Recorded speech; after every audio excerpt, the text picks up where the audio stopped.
Hello everyone, आज है 7 अगस्त और आज इस वीडियो में बात करेंगे रतन इंडिया पावर के बारे में। 12 रुपये से नीचे आ चुका है ये शेयर, 3.5% का फॉल है। और आज अगर आप बाजार की बात करेंगे तो भाई साहब प्रेशर में है ये। 500 अंक से भी ज़्यादा की गिरावट थी, लेकिन अभी थोड़ी बहुत रिकवरी लौटी ज़रूर है। यहाँ पर बात करेंगे वीडियो में रतन इंडिया पावर के बारे में, जिसने पिछले कुछ टाइम में अगर आप देखो तो भयंकर करेक्शन दिखा चुका है ये 25% से भी ज़्यादा। तो देखिए, वीडियो को शुरू करने से पहले अगर आपने अभी तक चैनल को सब्सक्राइब नहीं किया है तो प्लीज़ अभी इसे सब्सक्राइब कर लीजिए, क्योंकि आगे भी बहुत सारे वीडियोस हैं जो आपको काफ़ी ज़्यादा हेल्प करेंगे। तो 25% का फॉल एक महीने में, भयंकर गिरावट। हालांकि एक बहुत बड़ी तेज़ी भी आई थी जहां ये 10 रुपये से नीचे था और ऐसी तेज़ी बनी 16 रुपये से ऊपर चला गया। मतलब कि अगर आप देखोगे तो 65% की तेज़ी दिखा गया था ये, इतनी बड़ी रफ्तार थी। अब उतनी ही बड़ी गिरावट भी यहाँ पर देखने को मिल रही है। और देखा जाए तो ये पहली बार नहीं है, ऐसे पिरामिड कई बार ये बना चुका है कि बस जितनी बड़ी तेज़ी उतनी बड़ी गिरावट, जितनी बड़ी तेज़ी उतनी बड़ी गिरावट, जितनी बड़ी तेज़ी उतनी बड़ी गिरावट, जितनी बड़ी तेज़ी दोबारा उतनी बड़ी गिरावट की तरफ ज़्यादा नज़र आ रहा है। शायद सिंगल डिजिट में भी आ जाए। देखो, कंपनी जो है वो यहाँ पर पावर वाले बिजनेस में ज़रूर है, बिजली वाले बिजनेस में ज़रूर है, लेकिन लेकिन लेकिन पिछले कुछ टाइम में काफ़ी ज़्यादा इंटरेस्टिंग भी हुआ है। यहाँ पर बात करेंगे आगे उसके बारे में। तो सबसे पहले अगर हम देखें तो आज भैया बाजार का रुख कुछ खास अच्छा नहीं है। ट्रंप का जो 50% का टैरिफ है वो उसके लिए जिम्मेदार है।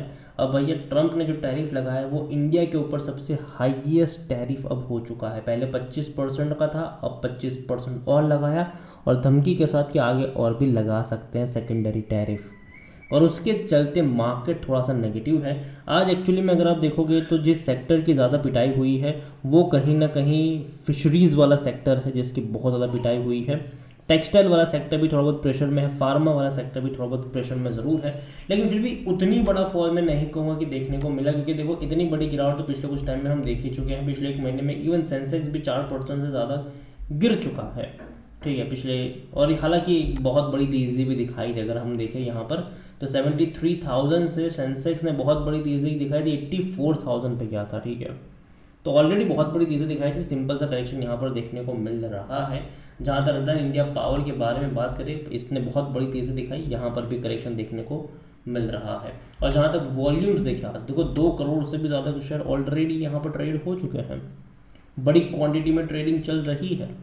52 वीक्स का हाई 17 रुपये का है, लो देखो तो 8 रुपये के करीब का बना है। मार्केट कैप 6,400 करोड़ के आसपास का है। ऑल टाइम हाई 45 रुपये भी था एक टाइम पर, हालांकि वो बहुत बहुत बहुत साल पुरानी बात है, ठीक है। अभी तो भाई साहब वहाँ पर जाना ही मुश्किल है, क्योंकि फंडामेंटल इसके उतने ज़्यादा स्ट्रॉन्ग नहीं है। जहाँ तक बात करें वैल्यूएशन को लेकर तो 57 का पी रेशियो है इसका, जो कि काफ़ी महंगा है सेक्टर भी 21 का मौका। देखो, पेनी स्टॉक देख के लोग ललचा जाते हैं, लेकिन हमेशा चेक करो कि वैल्यूएशन कैसा है इसका। और जब प्रॉफिटेबल कोई कंपनी हो स्पेसिफिकली, तो वो भी चेक करो कि भाई साहब प्रॉफिटेबल है तो कितना प्रॉफिटेबल है। यहाँ पर अभी जून में वापस लॉस कर गई कंपनी। यहाँ पर अगर तो कंसिस्टेंसी नहीं है, बीच में ये जो प्रॉफिट बीच में जो इनका पी रेशियो भी आपको ये जो पॉजिटिव दिख रहा है, उसकी वजह ये कि मार्च 2024 में एक वन टाइम पैसा आया था, उसके ज़रिए आपको ये प्रॉफिटेबल दिख रहा है, ठीक है। सो पी रेशियो पॉजिटिव में दिख रहा है, वरना नेगेटिव में पी रेशियो अगर हम मार्च 2024 का क्वार्टर काउंट ना करें तो।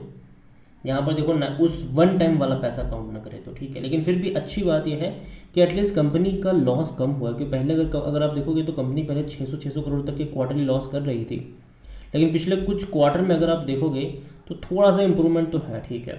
सितंबर में जहाँ 1.5 करोड़ का लॉस हुआ था, दिसंबर में जहाँ 4.5 करोड़ का प्रॉफिट किया था, मार्च अच्छा रहा जहाँ रेवेन्यू में बहुत बड़ी तेज़ी आई थी, 1,000 करोड़ से भी ज़्यादा का रेवेन्यू था और प्रॉफिट 125 करोड़ से भी ज़्यादा का। लेकिन वही जून में वही हुआ, 920 करोड़ का रेवेन्यू हुआ, लेकिन प्रॉफिट देखो तो सिर्फ 13 करोड़ का लॉस रिपोर्ट कर दिया। तो प्रॉफिट से लॉस में चली गई कंपनी, जबकि पिछले साल जून में 93 करोड़ का प्रॉफिट था और 1,000 करोड़ से भी ज़्यादा का इनका रेवेन्यू था। तो ये नंबर्स थोड़े बहुत ख़राब आए इनके ज़रूर है, जिसके चलते कोई सपोर्ट, कोई तेज़ी यहाँ पर बन नहीं पाई और मार्केट में नेगेटिव था ही। शेयर होल्डिंग में देखो, प्रमोटर के पास 44.06% का स्टेक है, लेकिन उनमें से 26% का स्टेक गिरवी भी है। हालांकि प्रमोटर ने बहुत सारे शेयर जो थे वो छुड़ाए हैं गिरवी से, क्योंकि मार्च में प्रमोटर की तरफ से 39% का स्टेक गिरवी था, जो कि काफ़ी सारा शेयर छुड़ाया इन्होंने, तो अब 26% का ही गिरवी है। 0.16% म्यूचुअल फंड के पास है, 6.51% डोमेस्टिक इंस्टीट्यूशंस के पास है। एफआईएल्स यहाँ पर देखो तो 4.96% का स्टेक जो है वो एफआईएल्स यहाँ पर लेकर बैठे हैं।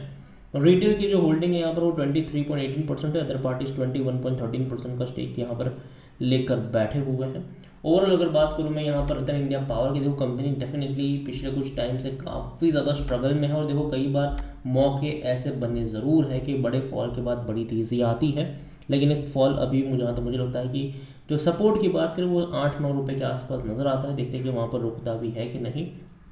अगेन मैं कह दूँ पावर सेक्टर जो होता है वो एटलीस्ट बारिश वाले मौसम में आपको करेक्शन दिखाते नज़र आ जाते हैं। ये मैं कई बार बोल चुका हूँ, ठीक है, कि जैसे ही बारिश का मौसम शुरू होगा पावर सेक्टर में एक करेक्शन आपको देखने को मिलेगा। हालांकि यहाँ पर करेक्शन की वजह कुछ और ही थी, वो अगर आप देखोगे तो जनरली ट्रंप के टैरिफ को लेकर तो था ही मार्केट नेगेटिव, इसके अलावा नंबर्स भी इनके खराब आए थे, वो भी एक वजह यहाँ पर ज़रूर है। तो रतन इंडिया पावर में इतना कहूँ कि वेट एंड वॉच, जल्दबाजी मत करना, क्योंकि शॉर्ट टर्म में एक बहुत बड़ी जो तेज़ी दिखाई थी अभी भाई साहब उसी की भरपाई चल रही है। उस लेवल पर, प्रीवियस लेवल पर जब जाएगा तब शायद थोड़ा बहुत सपोर्ट मुझे लगता है कि बनना चाहिए। अगेन देखो ये मेरा पर्सनल ओपिनियन है, कोई भी इन्वेस्टमेंट एडवाइस नहीं। इसके अलावा रतन इंडिया एंटरप्राइज भी देखो तो ये भी उसी का भाई है, ये बड़ा भाई है ये इनका। यहाँ पर भी मेजर करेक्शन देखने को मिल रहा है एक महीने में, और एक साल में देखो तो यहाँ पर भी एक बड़ी गिरावट आई ज़रूर थी। जहाँ ये 40 रुपये से नीचे गया और तेज़ी दिखाई थी, वापस 70 के करीब जाने वाला था, फिर से ये गिर गया। और अगर आप चाहते हैं कि मैं रतन इंडिया एंटरप्राइज के ऊपर भी एक डिटेल वीडियो बनाऊं तो कमेंट में इसका नाम लिखिएगा। जितनी ज़्यादा कमेंट आएगी उतना जल्दी वीडियो को यहीं पे एंड करता हूँ। पसंद आए तो लाइक करो, शेयर करो, चैनल पर अगर पहली बार तो प्लीज़ सब्सक्राइब करें। और रतन इंडिया पावर के बारे में क्या सोचते हैं वो भी आप मुझे कमेंट में लिख के बता सकते हैं। Thank you.